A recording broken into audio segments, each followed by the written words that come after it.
How did a U.S. ship sinking in Cuba help complete the Panama Canal?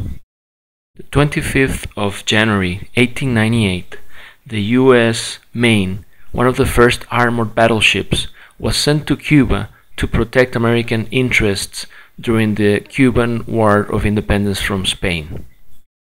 According to Maine Captain Charles Sixby, relations between the Spaniards and the Americans during the first 3 weeks were very cordial, the Americans inviting the Spaniards for dinner aboard their ships, and the Spaniards reciprocating by inviting them to bullfights. Everything seemed to go very well. But on the night of February 15th, a huge explosion sank the u.s.s. Maine. Many people died that night.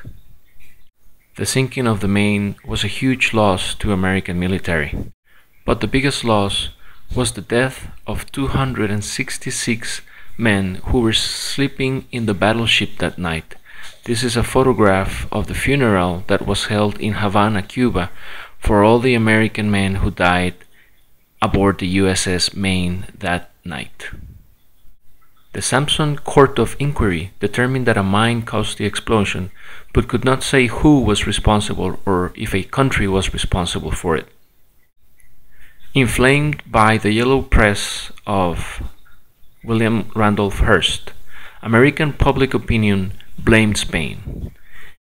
Tensions between the two countries rose to a level that would lead afterwards to a war declaration between Spain and the United States.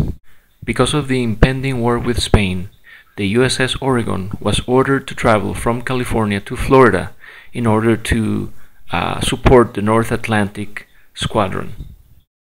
The voyage of the Oregon took them from San Francisco to Callao to the Straits of Magellan to Rio de Janeiro to Bahia, Brazil, to Barbados, and finally to Florida.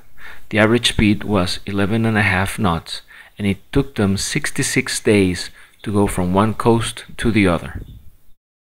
The voyage of the Oregon accomplished two things. First, it demonstrated the capabilities of heavy battleship under all weather conditions, and second, it eliminated opposition to construction of a canal in Central America. Clearly, the U.S. could not afford to take 2 months to transport battleships from one coast to the other. Thanks for watching.